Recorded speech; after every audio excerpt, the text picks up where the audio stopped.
ஏன்னா கதையே நம்பிக்கை தான். சிறு படங்களை காப்பாற்றணும், 1 கோடி ரூபா சம்பளம் வாங்குவாங்க, சின்ன படத்துக்கு வரவே மாட்டாங்க. சிறு படங்களை எல்லாருமே புறக்கணிக்கிறாங்க. ஏஆர் ரகுமான் மாதிரி, ஹாரிஸ் ஜெயராஜ் மாதிரியான பெரிய மியூசிக் டைரக்டர்கள் சிறு படங்களை கண்டுக்கவே மாட்டேன்றாங்க. ஒரு ஏக்கம் தான். இது கலை இல்லையா, இது படம் இல்லையா, ஏது குலைக்க மாட்டேன்றீங்க? இல்லைப்பா, இது உண்மைப்பா, நான் சொல்லி ஆகணும்ப்பா. இந்த அற்புதமான இந்த நாளில் ஒரு நல்ல படம், அதாவது படங்களில் பல வகைகள் உண்டு. மக்கள் விருப்பங்களுக்கு ஏற்ப படம் எடுக்கிறவங்க இருக்காங்க. மக்கள் எதை விரும்புகிறார்களோ அதை திரைப்படமாக எடுப்பது, வெளியிடுவது. ஆனால் மக்களுக்கு எது தேவையோ அதை திரைப்படமாக எடுப்பவர்கள் சிலர் இருக்காங்க. அந்த வகையில் இந்த ஆதார் மக்களின் தேவையை பேசுகிற ஒரு படம். காலையில் இந்த உலகத்துக்கே மகாராஜா நினைப்பேன், சாயந்தரம் பார்த்தா ஐயோ நம்மளை விட்டுருவாங்களோ, பஸ்ஸை விட்டு இறக்கி விட்டுருவாங்களோ அப்படின்னு பயங்கரமாக பயப்படுவேன். அப்படி ஒரு ஆள். அப்போ ஒரு கதையை நம்புறதுன்றது அவ்வளோ சாதாரணமாக நம்ப மாட்டேன். ஏன்னா கதையே நம்பிக்கை தான். இந்த படம் சரியாக வருமா ரொம்ப டவுட் பண்ணுவேன். அப்போ ஒரு கதையை நம்பிட்டு அதுக்கப்புறம் அவநம்பிக்கைக்கும் நம்பிக்கைக்கும் ஒரு பெண்டுலாம் ஆடிக்கிட்டே இருக்கும். இங்கிட்டும் அங்கிட்டும் என்னடா கை தட்டுவாங்களா, டே சரியாக வருதா அப்படின்னு கேட்டுக்கிட்டே இருப்பேன். காலையில் 3 மணிக்கு எந்திரிச்சிருவேன். அந்த மாதிரியான ஒரு சந்தர்ப்பத்தில், ஒரு ஸ்ட்ரெஸ்ஸான ஒரு நேரத்தில் சமுத்திரக்கனி நீர்ப்பறவைன்ற படத்துக்குள்ளே வந்தாப்புல. ஸோ அந்த தருணத்தில் அந்த கதையை அவர் கேட்டுட்டு எனக்கு சொன்ன விஷயம், நீ உருப்படியான ஒரு வேலையை பார்த்துக்கிட்டு இருக்க, இந்த படம் பாரு என்ன பண்ண போது பாருன்னாரு. ஆனால் அவர் சொன்ன எல்லாத்தையும் அந்த படம் பண்ணுச்சு. ஸோ சமுத்திரக்கனி மாதிரியான ஒரு பாசிட்டிவ் எனர்ஜி இந்த ஆதார் படத்துக்குள்ளே இருக்கிறது ரொம்ப சந்தோஷம்.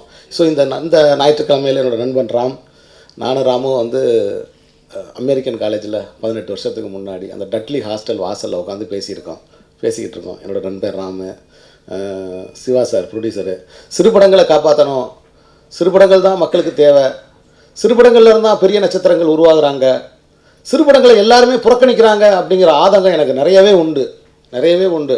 போன மேடையில் போய் இந்த ஏஆர் ரகுமான் மாதிரி, ஹாரிஸ் ஜெயராஜ் மாதிரியான பெரிய மியூசிக் டைரக்டர்கள் சிறு படங்களை கண்டுக்கவே மாட்டேன்றாங்க அப்படின்னு சொன்னேன்.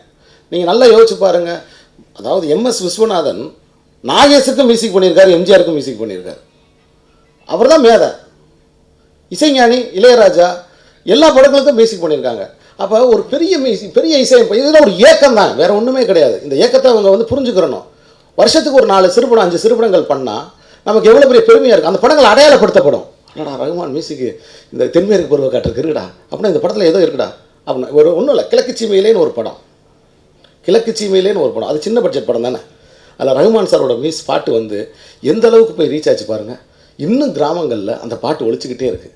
அப்போ சிறு படங்களுக்குள்ள பெரிய திறமையான இசையமைப்பாளர்கள், ஒளிப்பதிவாளர்கள் வரணும். இப்போ சில ஒளிப்பதிவாளர்கள் இருக்காங்க, 1 கோடி ரூபா சம்பளம் வாங்குவாங்க, சின்ன படத்துக்கு வரவே மாட்டாங்க. ஏன் இது கலை இல்லையா, இது படம் இல்லையா, ஏது குலைக்க மாட்டேன்றீங்க? அப்போ கலைக்கு நியாயம் செய்யணும். கலைக்கு நியாயம் செய்யலைன்னா கலை நம்மளை கைவிட்டுரும். அப்போ சிறுபடங்கள் மூலமாக தான் ஏன்னா இல்லைப்பா, இது உண்மைப்பா, நான் சொல்லி ஆகணும்ப்பா, இந்த மேடையில் சொல்லி ஆகணும். சிறுபடங்கள் மூலமாக தான் பெரிய பெரிய நட்சத்திரங்களே உருவாகுறாங்க. பராசக்தின்ற படத்தில் தானே சிவாஜி கணேசனே வந்தார்.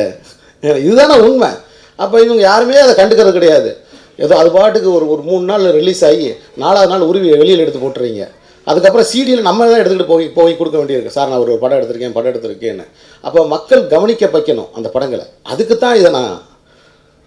தான் இந்த விஷயத்தையே நான் சொல்கிறேன். சிறுபடங்களின் மூலமாகத்தான் நல்ல கலை, நல்ல சினிமா, மக்களுக்கான சினிமா, விருதுக்கான படங்கள் நல்லா வரும். அதனால் பெரிய யானை கீழே விழுந்துருச்சுன்னா தூக்க முடியாது. ஆனால் அப்படி கிடையாது, ஒரு சின்ன பூ கீழே விழுந்தால் மறுபடியும் எடுத்துக்கலாம், டக்குன்னு மறுபடியும் எந்திரிச்சுக்கலாம், உற்சாகத்தோடு நம்ம வேலை செய்யலாம். இந்த ஆதார் திரைப்படம் மிக முக்கியமான ஒரு படமாக வருன்ற நம்பிக்கை ட்ரெய்லர் பார்க்கும்போதே எனக்கு வந்துருச்சு. இந்த படத்தோட ஒளிப்பதிவு ரொம்ப சிறப்பாக இருக்குது. பாண்டியராஜன் எனக்கு சொன்னாப்புல, இந்த படத்தோட ஒளிப்பதிவு, சினிமாட்டோகிராஃபி ரொம்ப நல்லா இருக்குது, சினிமா லாங்குவேஜ் தெளிவாக இருக்குது. இந்த படத்தில் மியூசிக் டைரக்டரோட வாழ்த்துக்கள், கவிஞருக்கும் என்னோடய வாழ்த்துக்கள். நான் இப்போ தான் நான் பார்க்குறேன், நல்லா பேசினார். கவிஞருக்கு என்ன வாசம், சிங்கத்தோட பால் தங்க கிண்ணத்தில் தான் காப்பாற்றணுன்னார். நான் அதிர்ந்துட்டேன், என்னடா அது அப்படின்னு. இப்போ சிங்கத்துக்கு தங்கத்துக்குன்னு எதுகை முனைக்கு போட்டுருப்பாரோன்னு நினச்சேன்.